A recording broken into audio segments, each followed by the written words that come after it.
Bom, nós vamos aqui, né, ao longo de 6 aulas, estudar as técnicas de partida de motores. A gente vai começar com uma partida mais simples, apenas com a parte de ligar e desligar a básica. Depois vamos avançar um pouquinho, tornando o controle um pouco mais sofisticado. Depois a gente vai trabalhar a ideia da partida no formato estrela ou na ligação triângulo. E mais à frente a reversão de motores. E por último, partida estrela-triângulo. Bom, antes de entrar nas tecnologias de partida propriamente dita, né? E aí quando a gente for falar de partida, a gente vai discutir tanto a ligação do motor no circuito de potência, quanto a ligação e a lógica do circuito de controle. Mas antes disso, nós vamos, ou precisamos, na verdade, entender um pouquinho melhor as características dos motores elétricos, que é aquilo que a gente está controlando, né? Bom, para fazer isso, ao longo dessas aulas, eu vou usar alguns recursos. O principal deles é o Automation Studio, que é um software de simulação, onde eu consigo estar montando os mesmos circuitos que depois serão montados na prática. E nesse simulador a gente consegue explorar alguns recursos, explorar alguns funcionamentos que também seriam possíveis de fazer na prática, obviamente, mas que de repente eu demandaria um pouco mais de recursos e equipamentos, ok? Bom, o primeiro ponto que a gente deve fazer é entender algumas características básicas do motor do ponto de vista da partida. Então, não vou aqui entrar no detalhe do funcionamento do motor de indução trifásica, que é o que a gente vai usar. Tá? A gente vai estar sempre trabalhando com um motor assíncrono, né? E esse motor assíncrono, como a gente sabe, ele trabalha com aquele processo da gaiola de esquilo, onde ele gera correntes internas, enfim. Essa parte não vamos abordar. Nós vamos, a partir do princípio que conhecido o princípio de funcionamento do motor, nós vamos enfocar onde a questão da partida destes motores em diferentes formas, né? Primeiramente, então, que motor que a gente vai estar adotando para essas simulações e para essa análise? E para uma primeira aprofundamento aqui nas características do motor. Tá? A gente vai adotar um motor, que é um motor VEG de 2 cavalos. Vocês podem ver aí a folha de dados desse motor, né? É um motor da linha W22, 2 cavalos, 4 polos, né? E 4 polos define para a gente, junto com a frequência de operação, a velocidade síncrona desse motor. Olhando aqui no site da VEG, a gente consegue ver algumas características básicas desse motor, né? Frequência e tudo mais. Rotação síncrona, velocidade síncrona, né? E mais para baixo a gente tem alguns detalhes um pouco mais esmiuçados. Então, reforçando, né? Esse motor, por ter 4 polos e 60 Hz, ele é um motor que tem uma velocidade síncrona de 1.800 RPM. O que significa velocidade síncrona? Significa que é a velocidade com que o campo girante gira dentro da armadura do motor, né? Então essa velocidade é uma velocidade de referência, mas na prática ela nunca é alcançada. Ela nunca é alcançada porque a gente sabe que quando o rotor atinge a velocidade síncrona, significa que ele está girando na mesma velocidade do campo girante, e quando isso acontece não existe indução de tensão no próprio rotor, e o que acaba eliminando o efeito que é o que faz o motor girar, né? Então a velocidade síncrona é a velocidade que o motor busca, ele corre atrás dela, digamos assim, mas ele não vai nunca atingi-la, a menos que ele seja acelerado ou forçado por alguma força externa, tá? Bom, é importante lembrar então que se a gente não trabalha em velocidade síncrona, qual que é a velocidade do motor de interesse, né? Então, a velocidade mais relevante aí para as nossas análises é o que a gente chama de velocidade ou rotação nominal, né? Que no caso desse motor é 1.750 RPM, né? Então, esses 1.750, logo embaixo ele já dá o dado do escorregamento, né? 2,78. O que é o escorregamento? O escorregamento é exatamente na rotação nominal qual a distância que ele está, né, ou qual é a diferença percentual entre a rotação nominal e a velocidade síncrona do motor. Nesse caso, 2,78%, se a gente fizer as contas, né, pegar 1.750 dividido por 1.800, menos 1, né, para ver qual que é a diferença entre essas duas rotações, a gente vai encontrar 2,78. Então, o nosso motor em condições nominais de carga vai operar em 1.750 RPM. Como a gente está discutindo aqui, ou vai discutir, as questões de partida, nos interessa muito saber todas as condições que levam o motor da velocidade zero, ou seja, do momento de rotor parado, até a velocidade nominal. Desculpa. Bom, que outros dados nós temos importantes aqui? Nós temos um dado que é importante aqui embaixo, é o conjugado nominal, ok? Conjugado nominal, a gente pode entender que é a força mecânica que esse motor é capaz de fazer nas condições nominais, ou seja, rodando a 1750 RPM, 60 Hz e alimentado adequadamente. Então esse conjugado nominal vai ser importante nós considerarmos, lembrando que ele está aqui expresso em kgfm/metro, e quando a gente levar isso para o Automation Studio, ele vai estar expresso em Newton-metro. Então esse valor aqui vai ser convertido, esses 0,835 kgfm/metro, vai virar algo como 8,139 Newton-metro. Então existe essa conversão que a gente deve lembrar quando for ver as simulações. Okay? Bom, então esse aqui é o conjugado na condição nominal. Então com esse esforço, né, com essa carga para poder rodar, o motor estabiliza assim em 1750 RPM.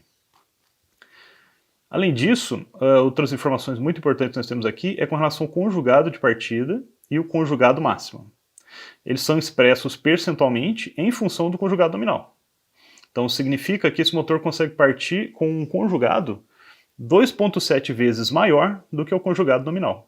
Okay? Então ele tem um torque de partida, né, um conjugado de partida que é muitas vezes maior que o conjugado nominal. E ele atinge um torque máximo também maior do que o conjugado nominal, 330%, né? 3,3 vezes esse valor aqui.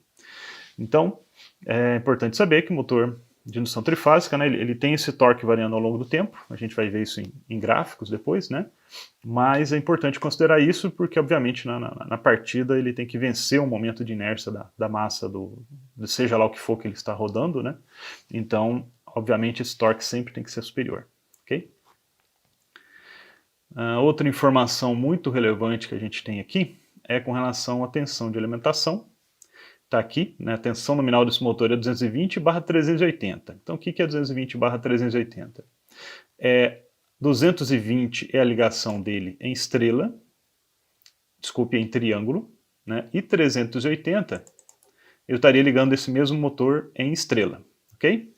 A gente vai se aprofundar um pouco mais nesse assunto depois, mas basicamente a gente está dizendo que a tensão de fase, a tensão no enrolamento dele sempre vai ser 220. Se eu ligo em triângulo, eu vou alimentar no próprio sistema 220, porque nesse caso a tensão de linha é igual à tensão de fase.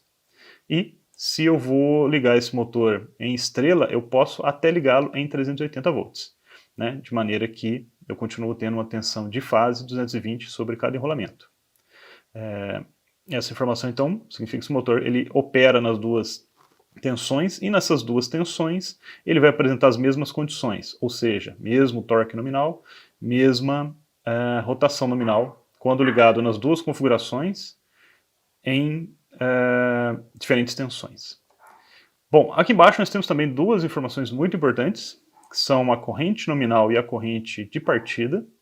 Elas também estão separadas aqui com relação à tensão e à ligação. Então, em 220, em ligação triângulo, a gente vai ter uma corrente nominal de 5,69 amperes e uma corrente de partida de 43,8 amperes. Né? Então, vale lembrar, a corrente de partida ela é muitas vezes maior do que a corrente nominal do meu motor.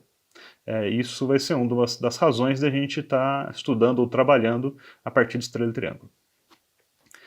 Bom, eu também tenho as condições aqui para 380 volts, ligação em estrela.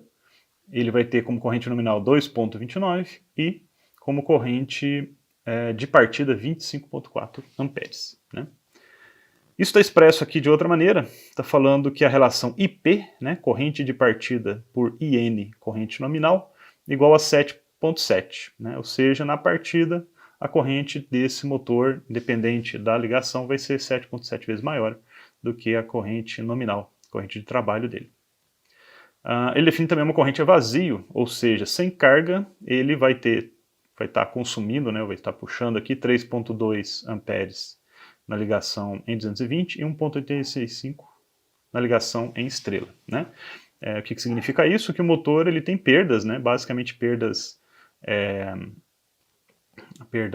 térmicas, né, e também a perda do atrito do rotor, né, então ele tem uma corrente independente de estar em vazio ou não.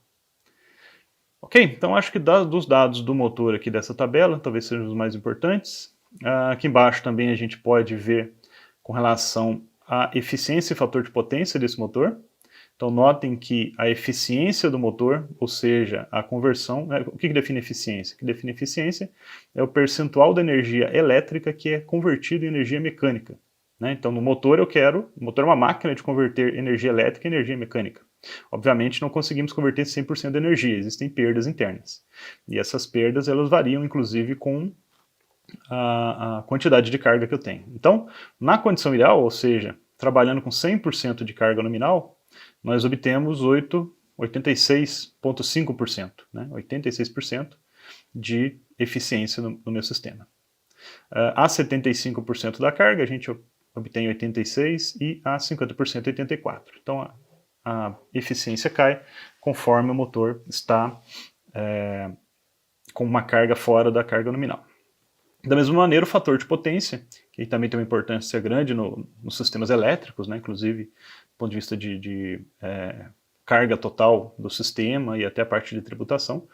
Esse fator de potência ele também não é 1, idealmente seria 1. O fator de potência 1 significa o quê? Que 100% da energia